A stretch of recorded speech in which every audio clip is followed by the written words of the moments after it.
դուք էլ կունենաք ծանոթներ, ով անդադար դժգոհում է, բողոքում է, բացասական բաների մասին է խոսում, առողջական խնդիրներից, աշխարհի վիճակից, պատերազմներից, հիվանդություններից, ֆինանսը չի հերիքում, կյանքը անարդար է, Աստված չկա, մարդիկ չարացել են, մեր հարևանը էս ինչ բանն է արել, այն մարդու հետ էս ինչ դեպքն է տեղի ունեցել, այս մարդկանց երբ որ մի 15 րոպե, կես ժամ լսում ես, կարծես թե աշխարհը խավար է թվում, կարծես թվում որ կյանքում ոչ մի երջանիկ բան չկա, աշխարհը դժոխային վայր է։ Ինչի հետ կարող է սա կապված լինել։ Տեսեք, ու ամենացավալի պահերից մեկը այն է, որ նման մարդկանց հաճախ դժվար է ապրումակցել, հաճախ դժվար է լսել, այսինքն սովորական մարդը բավականաչափ ռեսուրս չունի, որպեսզի այդքան ծանր բարդ ճնշումով բացասական լուրերին դիմակայի կամ փորձի ներգրաված լինել տվյալ մարդու խոսակցության մեջ։ Հաճախ այսպիսի մարդիկ ունեցել են կամ դժվար մանկություն, կամ դժբախտ պատահարների ականատես են եղել, իրենց կյանքում եղել է իրավիճակներ, որտեղ որ գերակշռել է բացասականը, դժվարությունները, բարդությունները, նրանք գուցե բավականաչափ աջակցություն չեն ստացել, հենարան չեն ունեցել, այսինքն չեն ունեցել այն մարդիկ, ովքեր որ իրենց կարող են օգնել, որպեսզի հաղթահարեն բարդությունները, սովորեն տեսնել աշխարհում ոչ միայն դժվարություններ, այլ նաև երջանիկ պահեր, գեղեցկություն, էսթետիկա, նրանց չի տրվել գուցե այն հնարավորությունը, որպեսզի իրանք օգտվեն կյանքի բարիքներից նաև։ Այդ տևական ժամանակ, երբ որ մարդը ունենում է դժվարություններ, բարդություններ, առավել ևս վաղ մանկության տարիքում, նրա աշխարհայացքը ձևավորվում է այս շինանյութերից, այսինքն նրա աշխարհընկալումը, տեսեք, գոյություն ունի օբյեկտիվ աշխարհ եւ մեր սուբյեկտիվ ընկալումը։ Այսինքն օբյեկտիվ աշխարհը մի վայր է, որտեղ ամեն ինչ կա, թե դրական, թե բացասական, թե լավ, թե վատ, թե շքեղություններ, թե աղքատություններ։ Ամենահավանական տարբերակներից մեկը, թե ինչպիսին է լինելու մեր աշխարհը, դա բխում է նրանից, թե ինչպիսի աշխարհընկալում, աշխարհի մասին պատկերացում է տպավորված, փորագրված, պաշարված մեր ներսում։ Եթե մենք ունեցել ենք հաջող մանկություն, հաջող շրջապատ, սիրով ենք շրջապատված եղել, ծնողների սերն ենք ստացել, ծնողների աջակցությունն ենք ստացել, կամ ավելի ընդլայնված պատկերացումը հետևյալը կարող է լինել, որ չի կարող ամեն ինչ լինել միանշանակ վատ կամ միանշանակ լավ, կյանքը հագեցած է լի է բազմաերանգություններով, այսինքն աշխարհը մի վայր է, որտեղ որ չի կարող լինել մեկ միայն լավը կամ մեկ միայն վատը, այնտեղ կան բազմություններ, իսկ թե որն ենք մենք ընտրում այդ բազմաթիվ երանգներից, դա բխում է մեր հոգեկերտվածքից, բնավորության գծերից, աշխարհընկալումից, անձնային շեշտվածություններից, խառնվածքից, բայց որպեսզի ավելի շատ կլինիկական հոգեբանության դաշտ չգնանք ու անձի կառուցվածքի մասին չխոսամ, որպեսզի ձեզ այս ամեն ինչը ավելի հանրամատչելի լինի, եկեք շարունակեմ նման մարդկանց պատմությունը։ Տեսեք,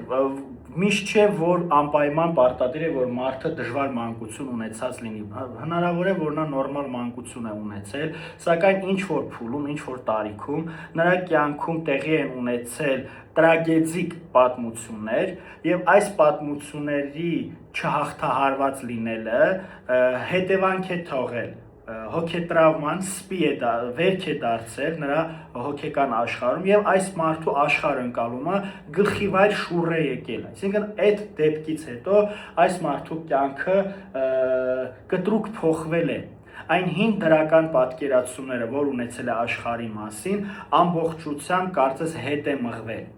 Եվ ինչ է տեղի ունենում, նման բարդ պատմության մեջ հայտնված մարդը, ով չի կարողացել լուծում տա այս խնդրին եւ Մարսի այստեղի ունեցածը, այստեղ տեղի է ունեցել հուզական կուտակում, այլ բացասական ապրումները, հույզերը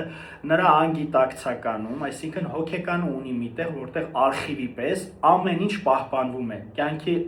ծնված օրվանից մինչև այս պահը, ինչի միջով որ մարդը անցել է, այնտեղ միտեղ պահպանված է, այդ պաշարը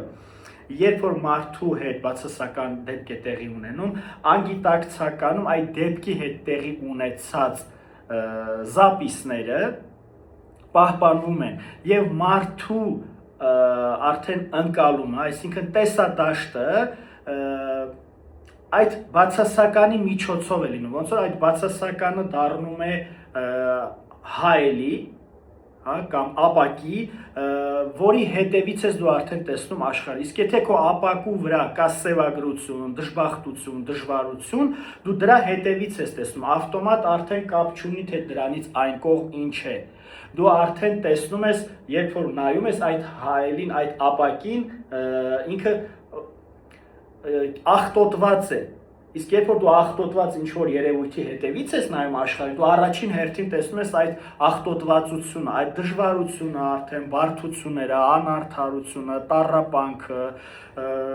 սեր չկա, հաջողություն չկա, երջանկություն չկա, աշխարհը դժվարություններով լեցուն է, տառապելու վայր է։ Այս մարդկանց հիմնական բառապաշարը երբեմն դառնում են այսպիսին։ Ինչու է նման մարդկանց դժվար լսելը կամ ինչու չեն կարողանում հաճախ ապրումակցել այս մարդկանց կամ փախուստի եք դիմում, երբ որ պետք է իրենց հետ հանդիպենք։ Կամ հաճախ լինում է, չէ, որ զանգում են ու միանգամից անգամ առանց ողջունելու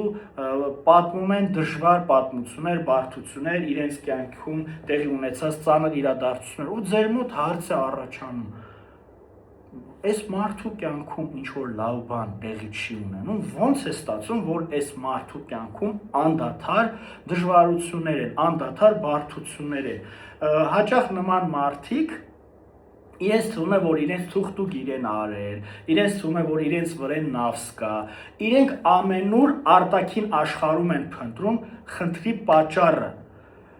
Ու այդ жизнь боль ասածը նրանց մոտ արդեն մարդուն դիմացինին իր հարազատին էլ է վանում, որովհետև դու չես կարող անդադար նման մարդուն ռեսուրս տալ։ Այս մարդիկ ավելի սովոր են ռեսուրս վերցնել, նրանք չեն կարողանում տալ, որովհետև արդեն այնքան բացասական բան են ստացել կյանքից, որ այն լավը արտամղվել է, ճնշվել է կամ գուցե վերացել է իրենց կյանքից։ Բայց որպեսզի նման մարդկանց ձեռքը կրակը չընկնեք, ինչքան էլ որ նրանք մեր հարազատներն են,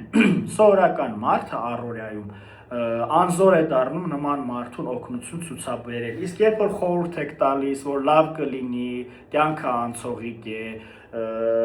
փորձի այլ բանով զբաղվել, փորձի փոխել կյանքդ, այս բառերը նրանց համար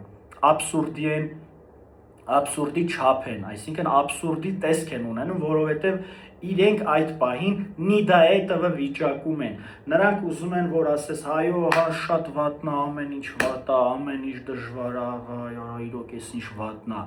բայց դրանով հարցը չի լուծվելու։ Նման մարդը արդեն ճահիճի մեջ է։ Եվ դու չես կարող իրեն հանել, երբ որ դու ուզում ես իրեն հանես, ընդհակառակը ինքն էլ է քեզ արդեն ներքև է քաշում, որովհետև նրա համար արդեն ամենահասանելի տարբերակը տառապանքն է, դժբախտությունն է, տրագեդիան է արդեն, նրա կյանքը վերածում է տրագեդիայի։ Նու եթե կլինիկական լեզվով ասեմ, կարծես այս մարդը ունի չախտորոշված դեպրեսիա, ոչ թե հստակ ստույգ սիմպտոմներն են երևում դասական դեպրեսիայի, այլ տոտալ, ընդհանրական, ամբողջական կյանքը ոնց որ սև ու սպիտակ գույների մեջ է։ Նրա կյանքում չկան վառ գույներ, ինչ որ հետաքրքիր պահեր։ Ինչ է տեղի ունենում նման մարդու հետ, երբ որ նա գալիս է հոգեթերապիայի կամ առհասարակ ինչպիսի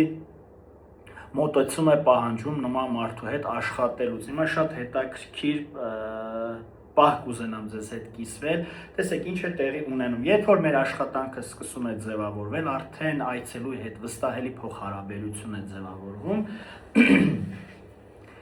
բեմականացում եմ իրականացնում ես որպես մասնագետ այս այցելուի հետ, դա հետևյալն է, երբ որ մարդը պատմում է իր դժվարությունների, դժբախտությունների, բարդությունների, հոգետրավմայի մասին, այսինքն այն դեպքը, որ հավանաբար բացասական ազդեցություն է թողել նրա կյանքի վրա, ու չասեմ, որ ընթացքում արդեն երբ որ աշխատում ենք, կամաց երբ որ ինքը այդ բացասականից ազատվում է, տեղը դրական է լրացվում, բայց մի շատ կարևոր բան եմ ուզում ձեզ հետ շարունակել կիսվել։ Բեմականացումը հետևյալ կերպ է լինում, ես որպես մասնագետ մնում եմ զա կուլիսի, այսինքն կուլիսների հետևում եւ այնտեղից փորձում եմ իր այդ կյանքը այդ տեղի ունեցած անցյալում սցենարը բացի այն որ մենք լսում ենք ինքը սկսում է խաղարկել այն բոլոր մարդկանց ու իրավիճակների հետ ինչ որ տեղի ունեցել իր կյանքում ես կուլիսների հետևից նրան օգնում եմ որպեսզի ինքը լիարժեք վերապրի նորից խաղարկի այն դերը, որի մեջ որ ինքը հայտնվել է, որտեղ որ ինքը անզոր է եղել, որտեղ որ ինքը անպաշտպան է եղել, որտեղ որ ինքը գուցե բռնության է ենթարկվել, որտեղ որ ինքը զոհ է եղել։ Եվ այս էմոցիաները բաց թողնելուց հետո, երբ որ ինքը այդ բեմականացման ընթացքում լացում է, բողոքում է, գոռում է,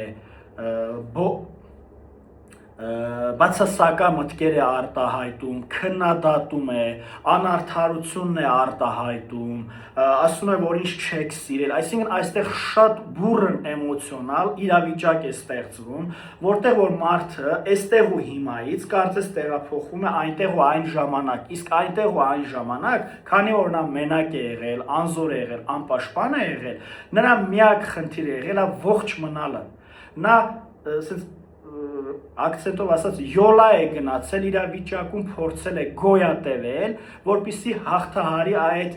ողջ մնալը նրա խնդիրը եղել է միայն ողջ մնալը ոչ թե լիարժեք լուծում փնտրելը իսկ ես կուլիսների հետևից արդեն երբ որ ինքը այդ հույզերը ապրում է նրան այնտեղից աջակցություն եմ ցուցաբերում նրան օգնում եմ որ ինքը նաև այսօրվա իր գիտելիքն ու ուժը տանի այնտեղ այսօրվա Կարենը կամ այսօրվա Աննան գնում է այդ 7 տարեկան, 14 տարեկան, 5 տարեկան Աննայի մոտ ու երկուսով են փորձում այս խնդրի հետ առերեսվել։ Իսկ այսօրվա ենթադրենք այդ մեծ Աննան 28 տարեկան, 35 տարեկան, այդ 7 տարեկան փոքրիկ աղջնակին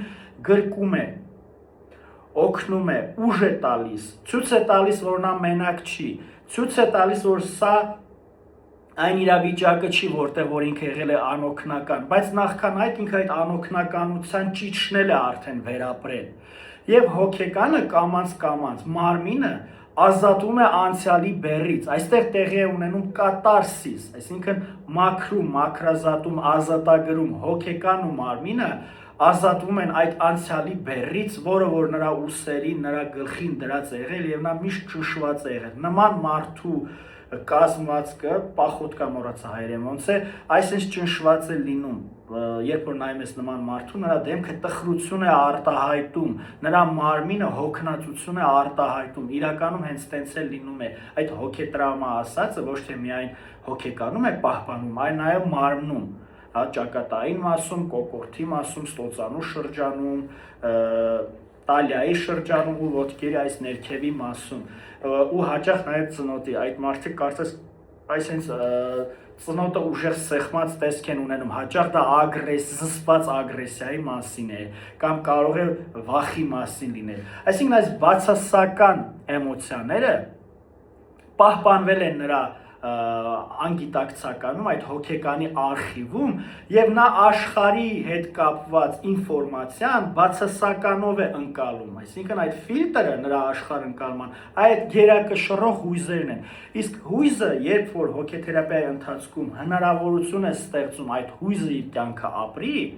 ոչ մի հույզ հավերժական չի կարող լինել։ Ոչ մի էմոցիա հավերժական չի։ Մի դեպքում է հավերժական դառնում, երբ որ մենք անդադար փորձում ենք իրան վերակենդանացնել, այսինքն չենք կարողանում լիարժեք ապրել նրան, հասնել կուլմինացիայի, որպեսզի նա սպառվի ու վերջանա։ Եվ փուճուր պատառներով, երբ որ մենք անդադար հիշում ենք դժվարություններ, բարդություններ, երբ որ մենք գրում ենք անցյալի այդ դժվարություններ, պարադոքսն ու խենթկատակը այն է, որ մեր ապագան էլ է վերածում դժբախտության, որովհետև մեր հոգեկանը մեր ուղեղը ծրագրավորում է մեր կյանքը, իսկ մենք բացասական հիշողություններով, ապրումներով, վախի ազդեցության տակ այսօրվա անցյալի դեպքերի հիման վրա այսօր ստեղ ու հիմայից ստեղծում ենք բացասական ապագա, մենք դառնում ենք պեսիմիստ, այսինքն վատատես, մենք չենք հավատում, որ աշխարհում արդարություն կա, լավ բաներ կա, մենք միշտ պատրաստ ենք կարծես պայքարելու, կռիվ տալու, գոյատևելու, որովհետև մեր հոգեկանը այնտեղ այդ խնդիրն է ունեցել, նա ողջ մնալու խնդիր է ունեցել, նա պետք է կռվեր, պայքարեր, սթափ մնար, արթուն լիներ իր պոստին, որպեսզի թշնամի խնդիրը չգրավի նրան, չվնասի, չկործանի, չավիրի, չսպանի նրան։ Հետևաբար մեր հոգեկանը այդ Okay, լավ, նյարդաբանության լեզվով չխոսամ, ուզում եմ նեոկորտեքսից, լիմբիկ համակարգից խոսալ, բայց ժամանակը չի հերիքի։ Մի խոսքով կարծես իմ հոգեկանի զինվորները միշտ մնում են արթուն, պատրաստված, ամբողջ ուժերը մոբիլիզացրած ու բացասական լուրի են սպասում, որ ուր որ է թշնամին հարձակվելու է, եւ ես պետք է այնտեղ լինեմ, որպեսզի կանխեմ, պայքարեմ, հաղթահարեմ, որպեսզի ողջ մնամ։ Դրա համար նման մարդիկ հաճախ ունենում են տագնապային խանգարումներ, բացասական մտքեր, ապագայի հանդեպ նրանք ոչ մի լավ բան չեն սպասում, այսինքն եթե նա լավ բան սպասի, հոգեկանը պետք է թուլանա ու պատրաստ չի լինելու թշնամուն դիմակայելու։